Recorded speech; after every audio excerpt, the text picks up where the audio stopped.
Hello दोस्तों, स्वागत है हमारे नए वीडियो में। आज की वीडियो में हम लोग एक क्राइम थ्रिलर मूवी को एक्सप्लेन करने वाले हैं और इस मूवी का नाम है चेरी फॉल, जिसे 2000 में रिलीज किया गया था। कहानी की शुरुआत एक छोटे से शहर चेरी फॉल से होती है, जहां जंगल में कार के अंदर एक कपल इंटीमेट हो रहे थे। इनमें से लड़के का नाम रॉड और लड़की का नाम स्टेसी था। वो लोग जब इंटीमेट होने ही वाले होते हैं, तभी उनके पीछे एक कार पहुंच जाता है, जिसके अंदर एक भयानक से दिखने वाली औरत बैठी हुई थी। वो औरत उन दोनों को देखकर जोर जोर से हॉर्न बजाती है, जिस वजह से रॉड परेशान हो जाता है और वो अपनी गाड़ी से उतरकर उस औरत के पास जाता है। लेकिन इससे पहले कि वो उस औरत को कुछ कहता, वो औरत एक धारदार चाकू से उसे मार डालती है। रॉड को मारने के बाद वो औरत स्टेसी के पास जाती है। इसके बाद वो उसे भी जान से मार देती है। इसी तरह एक दिन बाद हम लोग एक और कपल को देखते हैं। यहाँ लड़के का नाम कैनी और लड़की का नाम जॉडी था। ये लोग कार में किस कर रहे थे, लेकिन उसी वक्त वहाँ पर जॉडी की मम पहुंच जाती है और वो जॉडी को अपने साथ लेकर चली जाती है, जिस वजह से कैनी जॉडी के ऊपर काफी ज्यादा नाराज हो जाता है और वो जॉडी से ब्रेकअप कर लेता है और यहाँ से चला जाता है। इसके बाद हम लोग जॉडी को उसके डैड के साथ देखते हैं। यहाँ पर हमें ये पता चलता है जॉडी के डैड शहर के शरीफ हैं। वो यहाँ पर जॉडी को काफी डांटते हैं क्योंकि जॉडी रात में बहुत लेट से घर आई थी। इसके बाद ये लोग सो जाते हैं। अगली सुबह शरीफ को ये पता चलता है जंगल में 2 डेड बॉडी मिली है, इसलिए वो उन डेड बॉडीज को देखने के लिए जाते हैं और ये लाश उन्हीं लोगों का था जिसे हमने मूवी के शुरुआत में देखा था। शरीफ जब रॉड और स्टेसी के डेड बॉडी को देखता है तब उसे काफी बुरा लगता है। इसके बाद वो उनके स्कूल में पूछताछ करने के लिए जाता है। यहाँ अगर शरीफ स्कूल के प्रिंसिपल से मिलता है, तभी हम लोगों को ये पता चलता है ये दोनों बचपन के फ्रेंड हैं और ये लोग एक दूसरे को अच्छे से जानते हैं। ये लोग यहाँ काफी सारी बातें करते हैं। इसके बाद ये लोग बच्चों से पूछताछ करने के लिए क्लास में जाते हैं। यहाँ शरीफ प्रोफेसर मार्ली स्टोन से मिलता है, जो कि बच्चों को पढ़ा रहा होता है। शरीफ यहाँ उन दोनों के बारे में बच्चों को बताते हैं और शरीफ उनके बारे में उनसे कुछ सवाल पूछते हैं, लेकिन कोई भी उसके सवालों का जवाब नहीं देता है। रात में हम लोग फिर से उसी किलर औरत को देखते हैं, जो कि एक लड़की के घर में जाती है। जब उस लड़के के पेरेंट्स घर से चले जाते हैं, तभी उसके दरवाजे को वो नॉक करने लगती है और वो नॉक करने के बाद अपना नाम लॉरली सरमन बताती है। जब वो लड़की दरवाजा खोलकर बाहर आती है, तभी वो उस लड़की को जान से मार देती है। इसके बाद जब उसके पेरेंट्स घर पर आते हैं, तभी वो अपनी बेटी को मरा हुआ देखकर बहुत रोते हैं और ये लोग काफी डर जाते हैं। ये लोग पुलिस को कॉल करते हैं। इसके बाद शरीफ ब्रेंड यहाँ आता है और वो उस लड़की की डेड बॉडी को देखकर ये नोटिस करता है कि उन सारी डेड बॉडीज के ऊपर वर्जिन लिखा हुआ था। इसका मतलब ये है कि वो किलर सिर्फ उन्हीं लोगों को मार रहा है जो कि वर्जिन है।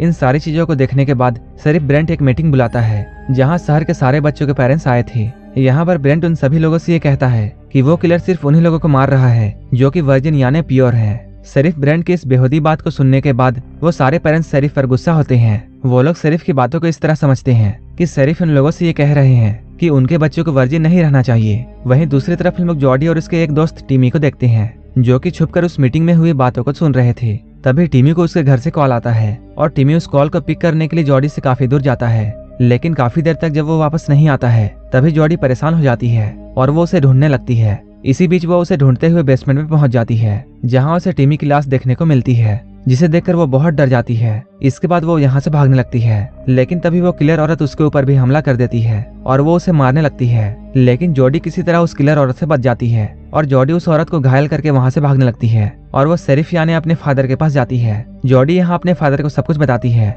इसके बाद शरीफ उस किलर औरत को पकड़ने के लिए जाता है। जैसे ही वो बेसमेंट में पहुंचता है, उसे यहाँ कोई भी नहीं मिलता है क्योंकि वो औरत तब तक यहाँ से भाग चुकी थी। अगले सीन में हम लोग जॉडी को पुलिस स्टेशन में देखते हैं, जो कि पुलिस के साथ मिलकर उस किलर औरत की स्केच बना रही थी। स्केच बन जाने के बाद जॉडी को अपने घर भेज दिया जाता है। इधर शरीफ प्रिंसिपल टॉम को कॉल करता है। शरीफ यहाँ प्रिंसिपल से ये कहता है जॉडी ने जिस स्केच को बनवाया है वो बिल्कुल लॉरली सरमन की तरह दिखती है, जो कि 27 साल पहले ही मर चुकी है। लॉरली सरमन कौन है और वो इन लोगों को क्यों मार रही है, ये हम इस मूवी में आगे जानेंगे। इधर हम लोग जॉडी को देखते हैं, जो कि एक कनेक्टेड टेलीफोन की मदद से प्रिंसिपल और शरीफ की बातों को सुन लेती है और वो लॉरली सरमन के बारे में जानने के लिए स्कूल के लाइब्रेरी में जाती है और वो इसके बारे में रिसर्च करने लगती है। जब वो रिसर्च कर ही रही होती है, तभी उसकी मॉम भी वहाँ पहुँच जाती है। उसके मॉम के पूछने पर जॉडी अपने मॉम को सब कुछ बता देती है। इसके बाद जॉडी की मॉम उससे कहती है आज से 27 साल पहले 4 लड़कों ने एक लड़की जिसका नाम लॉरली था उसके साथ जबरदस्ती किया था, क्योंकि वो लड़की अनाथ थी और उसका कोई भी पेरेंट्स नहीं था, इसलिए उसे इंसाफ नहीं मिला क्योंकि उसके पीछे लड़ने वाला कोई नहीं था। लेकिन एक दिन अचानक वो गायब हो गई और इसके बाद उसका कोई भी पता नहीं चला। ये सब सुनने के बाद जॉडी अपने मॉम से ये पूछती है वो 4 लड़के कौन थे जिन्होंने उसके साथ जबरदस्ती किया था। उसकी मॉम बोलती है उनमें से 2 लड़के मर चुके हैं और बचे हुए 2 लड़के और कोई नहीं बल्कि एक उसके फादर और दूसरा प्रिंसिपल टॉम है। ये सब सुनकर जॉडी अपने पिता के ऊपर काफी ज्यादा गुस्सा हो जाती है क्योंकि उसे अपने पिता के बारे में ये पता नहीं था कि उसके पिता इतने बुरे आदमी हैं। वहीं दूसरी ओर हम लोग स्कूल में बाकी सारे बच्चों को देखते हैं। ये लोग आपस में डिसाइड करते हैं वो लोग स्कूल में एक पार्टी ऑर्गेनाइज करेंगे जहां ये लोग एक दूसरे के साथ इंटीमेट होंगे ताकि वो किलर इन लोगों को जान से ना मारे। इधर शरीफ कातिल को ढूंढते हुए प्रिंसिपल को कॉल करता है और उसे शाम को मिलने के लिए बुलाता है। लेकिन शाम को जब शरीफ प्रिंसिपल के घर में जाता है तभी वह देखता है उस किलर ने प्रिंसिपल को मार दिया है, जिसको देखकर वो बहुत डर जाता है। लेकिन तभी वो किलर औरत उस पर भी हमला कर देती है और वो उसे मारकर बेहोश कर देती है। इधर हम लोग स्कूल के पार्टी में देखते हैं यहाँ ये सारे लोग एक दूसरे के साथ गपागप कर रहे थे और बाहर पुलिस उन्हें सिक्योरिटी दे रही थी ताकि वो किलर औरत यहाँ ना आ जाए। यहाँ हम लोग पार्टी में कैनी को भी देखते हैं जो कि किसी के साथ भी इंटीमेट नहीं हो रहा था क्योंकि वो जेडी को ही ढूंढ रहा था और वो उसी के साथ गपागप करने के सोचता है, इसलिए वो जेडी को लाने के लिए यहाँ से चला जाता है। वहीं दूसरी तरफ हम लोग जॉडी को देखते हैं जो कि प्रोफेसर मार्लिंगटन के पास जाती है और वो यहाँ आकर देखती है प्रोफेसर मार्लिंगटन एक बॉक्स को अपने घर के अंदर ले जा रहे हैं, इसलिए वो उनकी मदद करती है। लेकिन घर के अंदर पहुंचकर जॉडी देखती है इस बॉक्स में कोई और नहीं बल्कि उसके पिता है जिसे प्रोफेसर मार्लिंगटन ने बहुत बुरी तरीके से मारा है और उन्होंने शरीफ को बांध कर यहाँ रखा है, जिसको देखकर जॉडी काफी डर जाती है। तभी हमें ये पता चलता है